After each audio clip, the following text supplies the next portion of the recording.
This IGTV with my friend Alisa Meredith actually just stopped in the middle.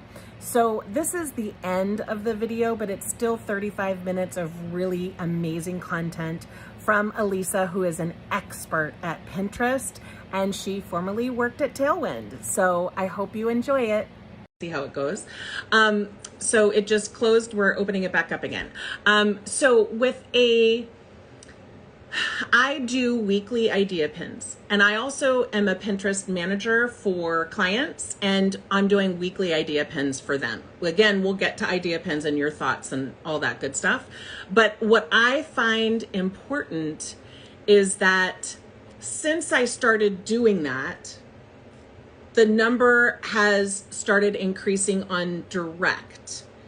And on direct, like clicking. And I have a wedding photography from Pinterest as well as Pinterest marketing Pinterest account, right? And I am noticing the same on both.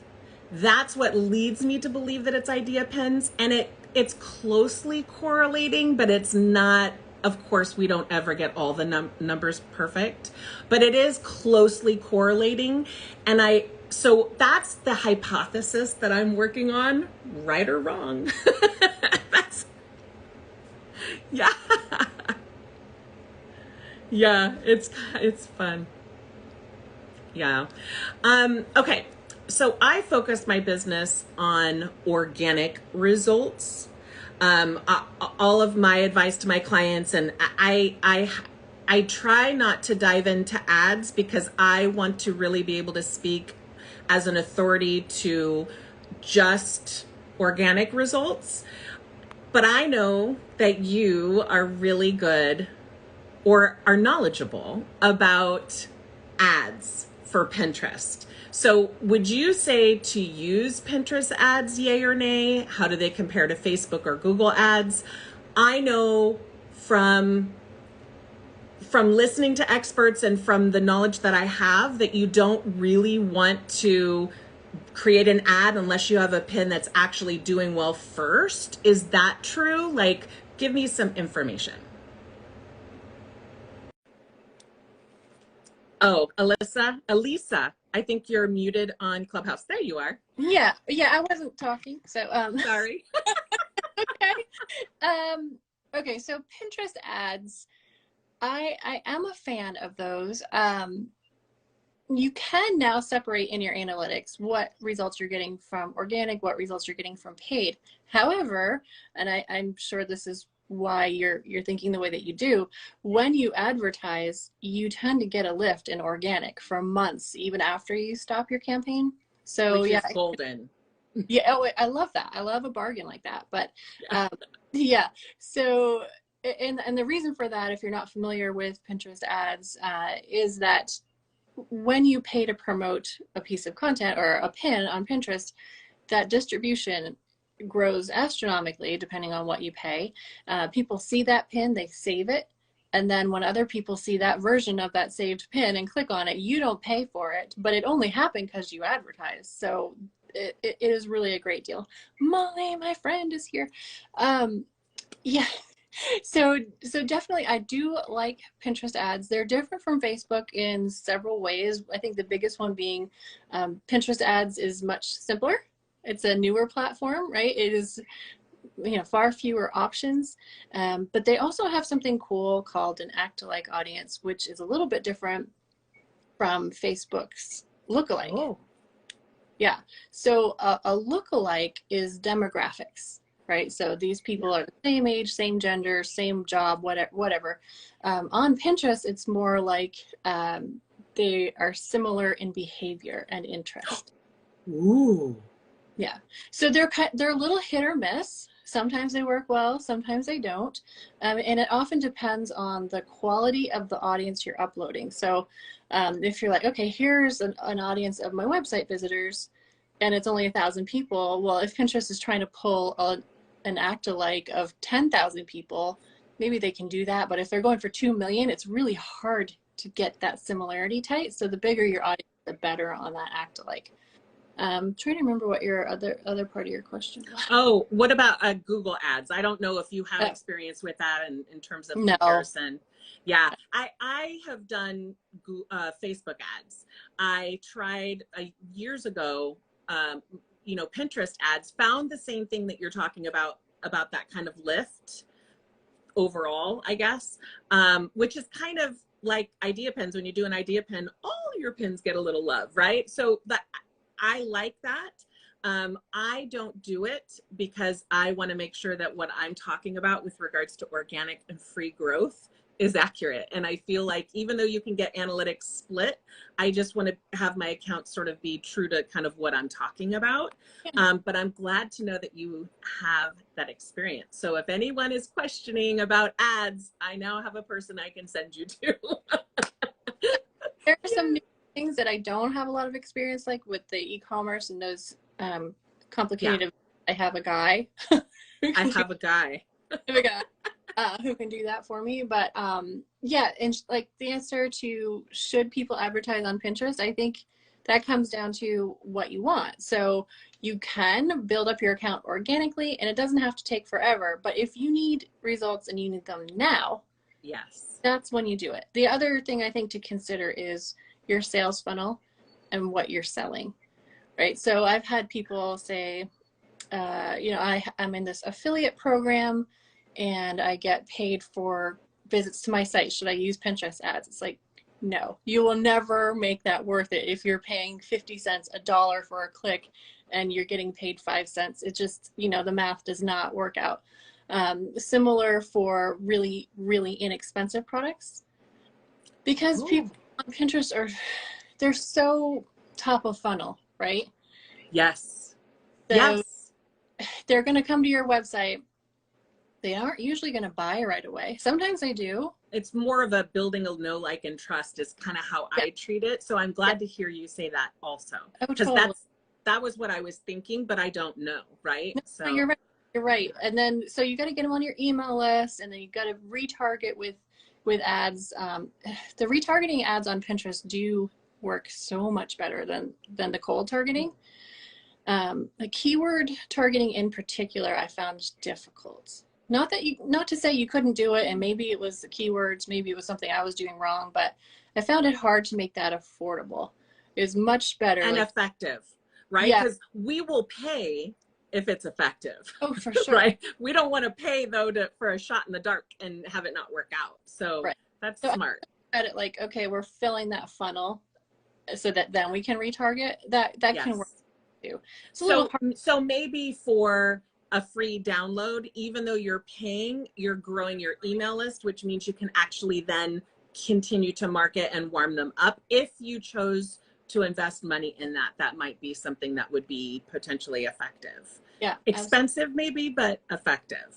Right. And I did an experiment too to see like what is the cheapest way to just get people to the site. And what I found was it's interest targeting. Ooh. When you go I'm like literally making notes right now. Okay. When you go in to start an ad, you have the option to do, and it's been changed recently. I can't remember what it's called, but basically it's cold audience or warm audience. So if you do cold audience, that's one of the options of interest. As far as converting, it was okay, especially, you know, if you add interest targeting onto an audience. So if you had one of those big audiences that was based on a small audience, right, you might want to add on interest targeting on top of it. Smart. Very smart. Okay. Idea pens. Yes. So these are something that I'm going to publicly put out there. When they first came out, I said, why? Like, don't do it. That was my advice in the beginning. And then I realized Pinterest doesn't really do anything unless that's the direction they're going. And if you don't sort of get on board, you might miss the boat. And then I, you know, started testing, which we all do, and saw the extreme results compared to other pins, because of course they're loving idea pins and they want to push it for you, if you will. So for my Pinterest management clients and my group coaching clients, because in the creator email that went out maybe a month ago, somewhere around there, that they actually said, you know, we really want creators to do an idea pin once a month. I'm always like an A student and I want my clients to see some love. And so we're doing one idea pin a week that is very specific, to give a ton of information. We're not doing things we shouldn't be doing. We're doing things we should be doing, all that good stuff. So what I would love to know for you is, how are you handling idea pins? What do you recommend for idea pins? And then after that, what we should be doing and should not be doing. Because they are, I like to say, they are pretty sensitive if you want success, you really don't want to do certain things, and you really do want to do certain things. Where other pins I find a little bit more forgiving, you can kind of mess up and they still will kind of give some traffic. So why don't you talk to me first about idea pins, and then we'll go on to the do's and the don'ts. Well, I was kind of with you at first. You know, I will always say do whatever a platform wants you to do, because you'll get a benefit. So, you know, I recommended doing them, but I was like, creators are not going to want to do this. It takes too much time for very little payoff. People want traffic from Pinterest, not engagement and followers and connection. But I've kind of come around a little bit. And I'm in that community, the creator community as well. And the message that I saw was, in order to remain in the community, you need to make one idea pin per month. So I don't think that was like a suggestion for your content plan so much as a, hey, you better be at least a little bit active or you can't stay. Yeah. So I've been making, for myself, one a week. And I made a couple for Tailwind. They took forever because I didn't have the content, right? So what I did is I took a blog post and I broke it down by subheading, and I made videos for each panel, because video does do a lot better on idea pins than static. And it literally took me 5 hours. I did it all. And it was the first, I mean, it does get easier with everything as you do it more consistently, but yes, it does. To do them well, it takes time. It just does. Yes. But if you do them on mobile, especially iPhone, there are a ton of options. It's very easy. And even more than that, like stepping way back, is thinking, how am I going to create this content? So while you're making the thing, and I know people are like, I refuse, I'm not going to do this for Pinterest, but you know what? You're doing it for Instagram. You might be doing it for TikTok. So you probably have the raw material. Content. Mm-hmm. You have it. Repurpose. Yeah. So really well. So I like to paint in my spare time. And so I always take like a, what do you call it? Time-lapse video of the process. And I've started now taking like real-time videos to show the mixing process, the colors I use, and some of the techniques a little bit slower. And then I'll take like a close-up video and then some photographs just to show little things. I'm obsessed with that type of content because I can't paint at all. I'm obsessed with it, like legit. Or makeup, when people do makeup in time, like I'm just obsessed with it. And I like, this is the first time I put makeup on in probably a month and a half. So, like, it's not for me, but it's just addictive. I don't know why. Yeah, if someone compared it to ASMR, it's just yes. Yes. Out and do its thing. So I guess my point is, when you're creating the content, whatever it is, be thinking, how can I use this in an idea pin, right? So if you're making a recipe, you're probably already doing it for Instagram. Just make sure you're including everything they need to know, because like you said, there's a right way to do them and a wrong way, and it's not super forgiving. So what I mean by that, there's some, yeah, like, don't reuse a video with a TikTok logo on it. They don't want that. They don't like logos in general. Yeah, I have found. Okay, so I still see some of those. So I do, yeah. Yeah, but I imagine they're going to get better at screening those out. They also do not want you to include a link. Like the whole point is I was trying that workaround and that didn't work so well. Anytime I try workarounds, they don't work. Just do what the platform wants you to do. Yeah. Like that's just generally good advice. Absolutely. Yeah. So those are kind of the technical things. Another thing is they work better if you have multiple pages. So I see a lot of one-page idea pins and it's like, that doesn't count. It's kind of a hack that is not going to work. They give you things like you can add a supply list, you can put in a difficulty level. There are all kinds of things you can do to make them work better. And the whole goal of it is to provide this entire idea right in this pin so they don't have to go to your site. And I know some people are like, well, users don't like them because they're like, how do I follow up on this? There's no link. Well, that's because your idea pin is not including everything that it needs to. Correct. Yeah. And people that want to find you are going to find you. People have told me when they came to me, I saw your idea pin. Like I'm actually hearing that, which I almost never do on Pinterest. So it's working.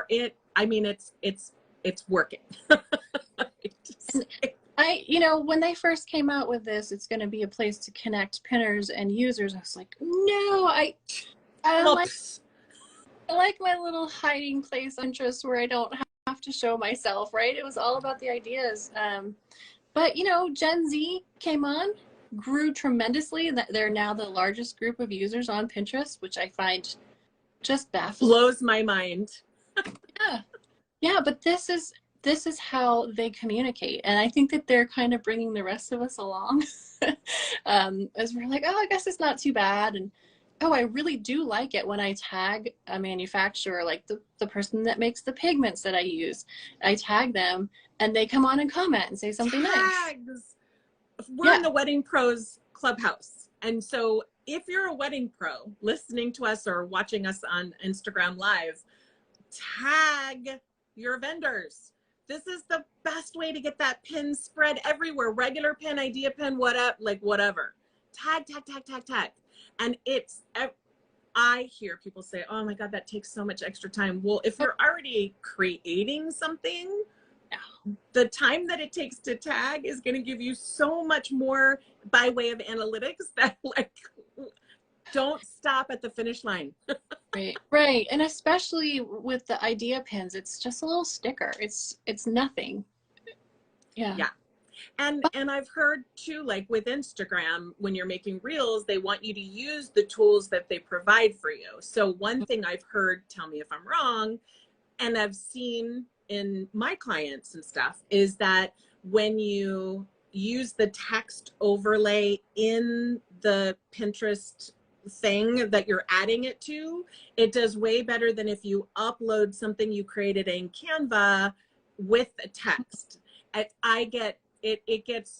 tested it and it gets way more analytics for the exact same content. So at least for me and the clients that I'm working with, and I'm assuming, again, here we go with hypotheticals, that it's because we're utilizing the tools that they're providing.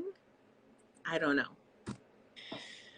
I don't have any insider information on that, but it does make sense, right? Because if you're taking something from another program like Canva or Tailwind, it has the text on it. And yes, in theory, Pinterest can read that text and therefore use that to help with your SEO. However, if you're adding that as an element through the Pinterest editor, it's conceivable, and I haven't looked at the back end. I don't even know if I'd know what I was looking at if I did.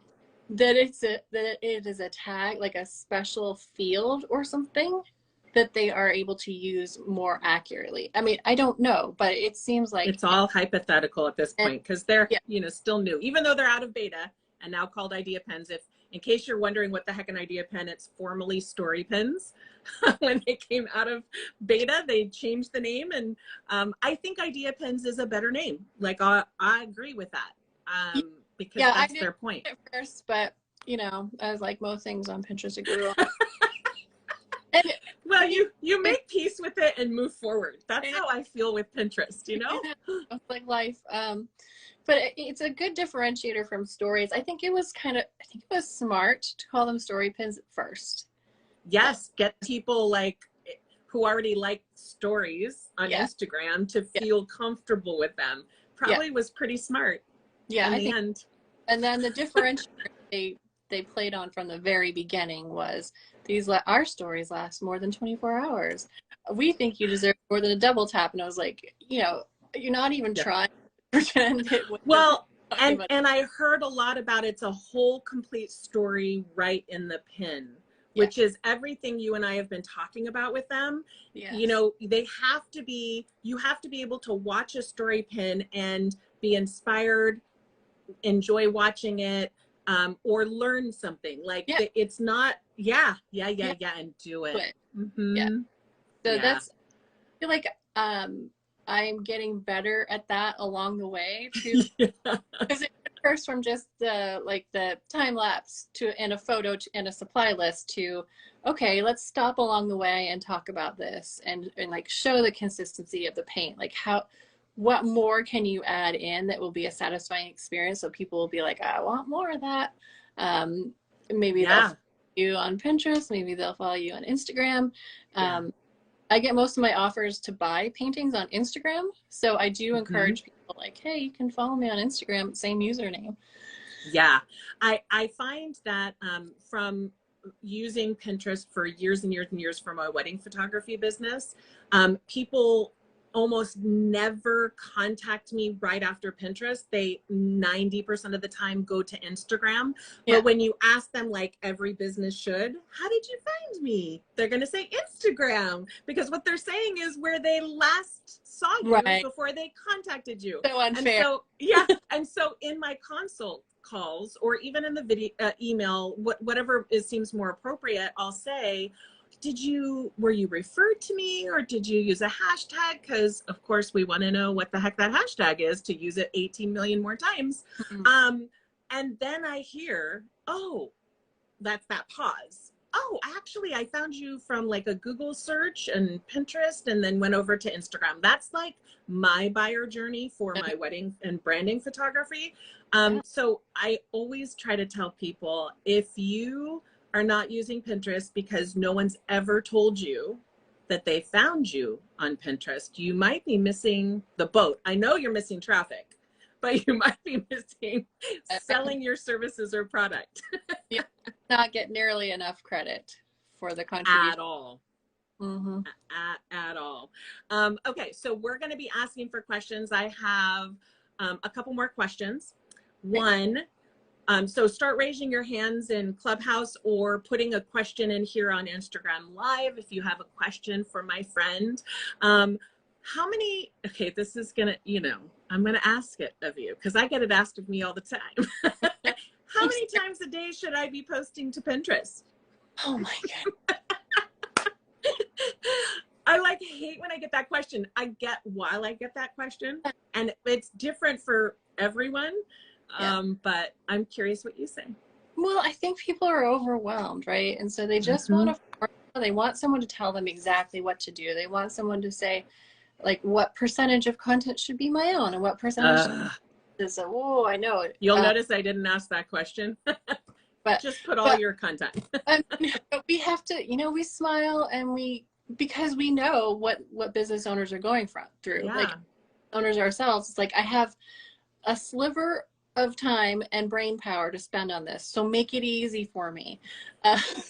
Tell me what to do so I can find a success. I get it. Yeah, so I mean, like you said, it totally depends. It depends on how much content you have, how much content you're creating every day, as to how much you should be pinning, because what they don't want anymore is the same pin over and over and over again. They don't even really want the same idea over and over and over again.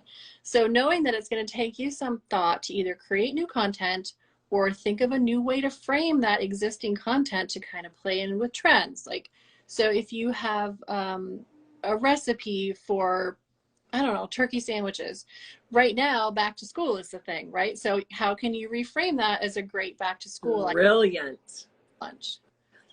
So smart. Smart. Seems like it should work, right?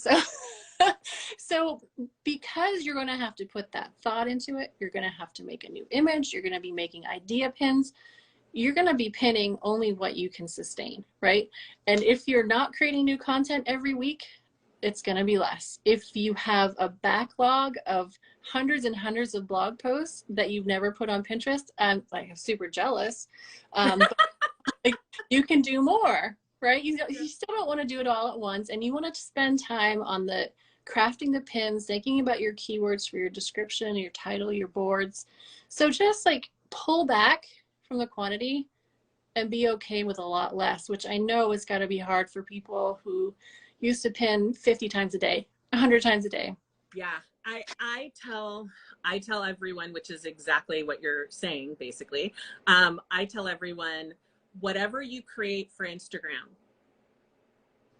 in Canva, make a new size for Pinterest and pin that to Pinterest. Like you don't have to, you want to use multiple options. Whatever you create content wise, you want to share it everywhere. And just remember Pinterest. And consistency is king. So you don't want to do 40 today and none for 2 weeks. That's actually more harmful, right?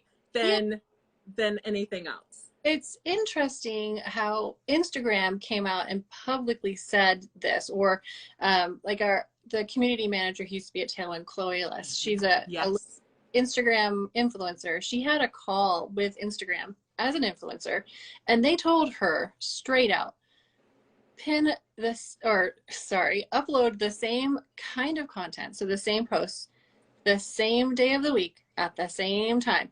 So if you're going to share an Instagram live on a Sunday night, share one again the next Sunday night. You can't replace it with a regular feed post. And no, they want that. I have never heard any platform be that explicit. And not a lot of people are following right, well, because it's overwhelming, it's right? Hard, yeah. But like Pinterest hasn't said that. I don't think they would ever come out and give that much detail. They want content, so they're not going to make us upset. Right. And I think too, anytime we get a concrete answer from Pinterest, or they're going to change. Well, they're going to change, but we're also going to ruin it. Right. Oh, of course, because then they're going to be like, that's not what we wanted. So they're going to say something different. And well, we're going to make it drive and try work to the system. Yeah. Yep. I'm so glad to hear you say that, because it makes me feel a little better. Because I, again, like you, know why people ask. They want a formula. They want a system. And I just tell them the system for Pinterest is whatever you create for Instagram, because that's typically the most important thing people are creating for at the moment. Yeah. Or whatever you create for your blog post, or whatever you create for anything, share it to Pinterest. Resize it to get the best bang for your sharing buck. Yes. But yeah, like I'm glad to hear you say that. Okay. Really excellent advice. And I think I would add to that too, especially if they're new to Pinterest, think about what you already shared, right? If you have that, oh my goodness, please go back, share that all on Pinterest, like drip it out. Like idea pins, I'll be like, you created a reel and you did 3 or 4 videos, split them up and load them for an idea pin. Like that's what it is, really. I mean, it's sharing a concept or a skill or a tip or inspiration. It's the same. Yep.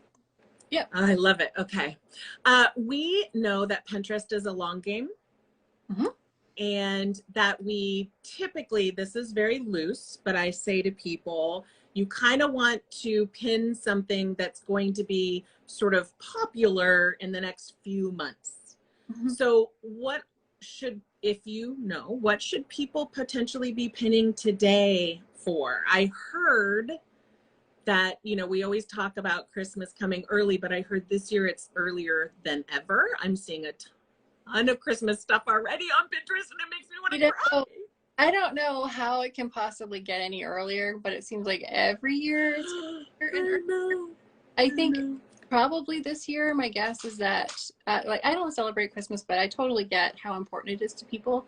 And I think this year people are really hoping that they can have that kind of old-fashioned Christmas and get together and be with friends and family. So it really makes sense. Like we need something to look forward to. And that I think is like the default for people. So yes, holiday content is super, super. And like I always tell our wedding pros here on Clubhouse, like, okay, so you don't have to share actual Christmas stuff. What you can share is your winter weddings right now. You can share, you know, that just think ahead. Like for us, engagement season is November, which is Thanksgiving through Valentine's Day. So you want to make sure if engagement season starts in, you know, Thanksgiving, 2 months before that, you want to start pinning all of these, picking a date, picking a venue, pick all of the content that they're going to be viewing in the next couple months. So, and your sandwich one was brilliant. Your turkey sandwich recipe, but couch it with back to school, because that's what's going on. So brilliant, brilliant, brilliant. Okay. You know, so back to, you know, yes, Pinterest can be a long game, but if you find a hole, it doesn't have to be, right? You're so right. Yeah. So I was looking the other day at, I don't remember what the topic was. It might have been back to school. I think it was back to school. And just that phrase, back to school, there were 0 idea pins that showed up. I was like, hey guys, like, do it. So even if you're thinking like, oh, well, it's trending now, it's too late. No, it's not. It's not too late. So go onto trends.pinterest.com, do an actual search, see what is showing, and what holes there are for you to fill, because Pinterest would like to fill those holes with really great content of yours. Once again, Pinterest telling us what's popular right now is like golden. Instagram doesn't do that. No. Right? They don't. I mean, it's just not easy there. In Pinterest, I say it's easy. They literally tell you what's popular, or you can put in the search bar whatever your keyword is and find out other words that people are using. Like it's nice. It's really nice. Okay. I don't see any questions right now in Clubhouse.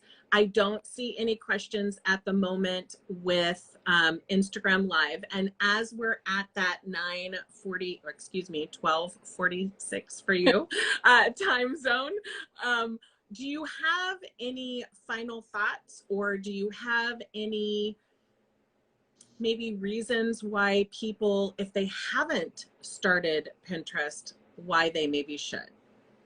Well, I think that this is the perfect time, because the way that Pinterest is reinventing itself and the platform makes it almost like a brand new platform. And when there is a brand new platform, the early adopter advantage is real. So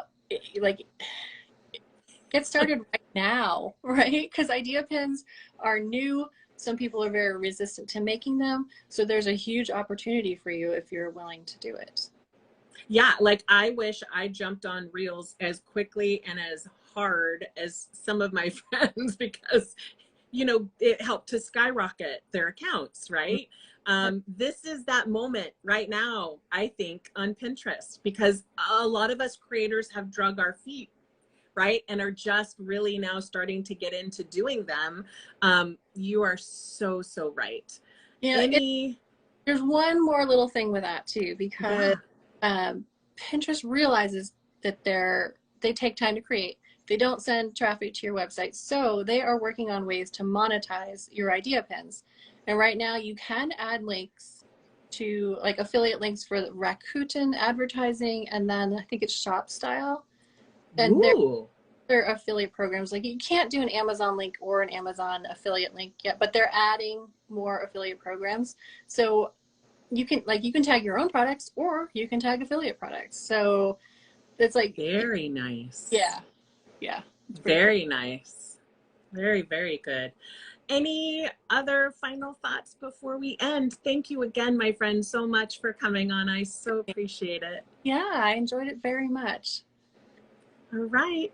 Well, have a great day today, and we will be here same time next week doing a live I will be here doing a live here. And tell me where people can find you, because you mentioned that you're doing lives every day. Where can they find you and follow you for that stuff? How long that lasts? Well, for right now. So go right now. Right now, you can find me at a bit.ly link and it's Alisa's Show. So ALISAS Show. That's my YouTube channel where the lives will pop up. You can find them on Instagram and other places too, but that's probably the easiest. And I'd love to have you over there. It's a little sparse right now, which is fine, perfectly fine. I mean, that's the funnest time to start on it. I'm learning StreamYard and making a million mistakes. So yeah. That's great because I need to learn SteamYard. So I've been watching your lives or replays because I'm like, it sounds like it's making life much easier. So I think I need that in my life. It's still, my worst problem is that I have too many tabs open. And so I think I'm sharing one tab and I'm sharing another. So I've learned not to do that anymore. But other than that, it's quite But it's great content. FYI, everybody, her content is phenomenal. And what I love and enjoy most about learning from you is you're authentic. I mean, beyond your giggle, because I think that they're great. Because that's one of my favorite things about you is your giggle, for real. But it's like the content. I mean, if you don't know something, you say you don't know. You give your opinion. And you're very, very, very authentic. And I trust what you say, and that can't be said all the time for everybody in our space here. So I do really appreciate you. Thank you. Well, I'd love to have you join me sometime. Any day of the week. I'm going to take you up. Thank you. And I will go ahead and see you later. Thank you so much for joining me. Bye, everybody. Bye.